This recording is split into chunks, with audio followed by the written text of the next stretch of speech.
At the entrance to Parottee, a community known for fishing located just outside Black River in St. Elizabeth, broken light posts, loose and broken light wires are a stark reminder of the devastating effects of Hurricane Beryl.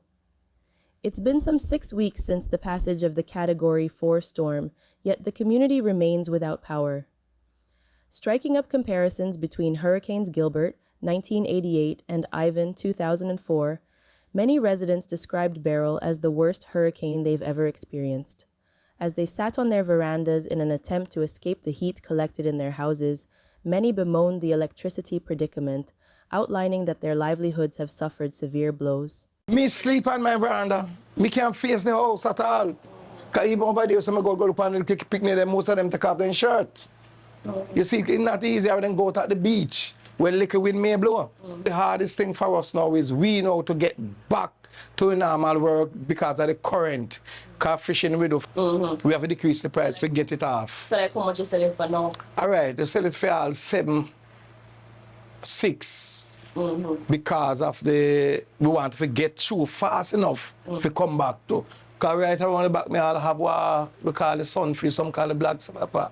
We better get some ice with now and see if we get it sell. We about 10 pounds. How much you normally sell it for? That one I normally sell for about $10,000, $1,000 a pound. It's not a good look. Yeah. With there's no light, the heat with the kids, them and all of that. You catch your fish, you have nowhere to store it, So you just have to, give it away or, Yeah, because nobody don't have nowhere to store fish. Roof, gone. The Saltex, gold pen, all of those gone. Some of them survive, but you don't know the building Japan, some of them, so yeah, some got damaged. It's hard, trust me. My son can't sleep in the heat. So that means you don't sleep at night? You barely get sleep because if you're hot outside, you come outside, mosquito, I greet you. So basically, you have no peace with the heat inside and the mosquito outside. And it's very hot. You understand? And then, me have my daughter. You understand? Most times she not sleep without me. Me have to deal with she, me have to deal with my son. You understand? So it's very complicated. I lose my house. Everything in there except one mattress. The house go down to foundation because it's a board structure. And it's a good God thing I wasn't in there. So when it fell to the ground, it broke up everything in there. Oh. Yes. Yes, and we need JPS to do something fast because back to school is around the corner. Yeah, and you have children going. And I have kids going to school. You understand me? And I'm a fisherman. I rely on the sea, and without the current now, you can't go to sea now. It's kind of devastating to know that it has long gone from June 3rd. Yes, and today's what? August 15th. And to date, we haven't had any word. I just don't know where we are in regards to the power back. It is very, very hard.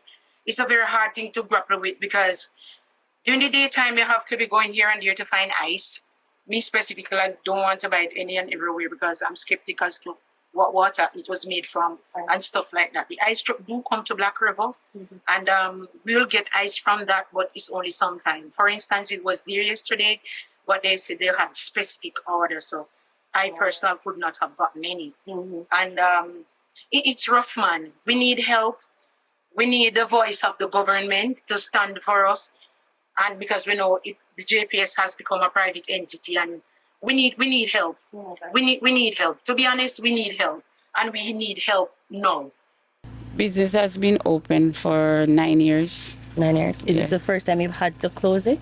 First time out of 9 years. How has that been for you, as in not being able to earn? Rough, but still have to cope. And bills still have to pay because JPS bill comes, so we just have to pay it. I said to Shirley, day after the hurricane, we're not going to see power for at least 6 weeks.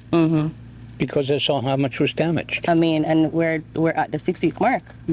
Yeah. The best thing that people can do right now is cooperate with them. The heat in the day, the heat in the night. Not even, can't hardly get not even a cool drink in the day. And the dark. Yeah. You know, it's really frightening, you know, being without light for, you know, almost 2 months. And the fact that I heard that the men, they are down the road there, it's bring a level of hope. But I believe come next week, I think I have the confidence that light will be restored. I can just imagine what that day will feel like. Wow, celebration. Yes.